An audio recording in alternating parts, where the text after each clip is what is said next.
Hello po, magandang gabi po sa inyo. May nag-offer po kami ng affordable na takoyaki po. Which is yung cheese po natin at saka octo po natin. Magkano naman sa mga takoyaki nyo? Yung cheese po natin, 10 pesos po siya isa. And yung octo naman po natin, 4 pieces po siya, 50 pesos. Malalaki po yung octo niyan sa loob, kaya sulit na sulit po yung... Anong kakaiba dyan sa takoyaki mo? Ayun. Yung sauce po namin na gamit nito is special sauce. And bukod po doon, no, masarap po siya kahit malamig. Located po kami sa Pascuang Kinoy, tapat po ng Binondo Church. Open po kami ng 10 a.m. hanggang 11 p.m. Mani lang.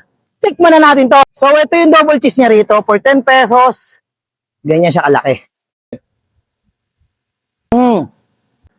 Malasa siya, ah. Hindi siya yung ampaw. Siksik yung takoyaki niya. Yaman mo yung lasa ng cheese. Ayan, no.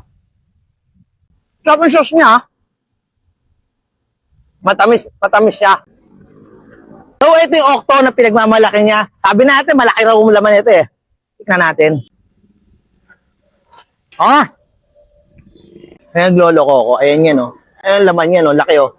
Cheese. Puro. Hindi talo. Kaya dyan.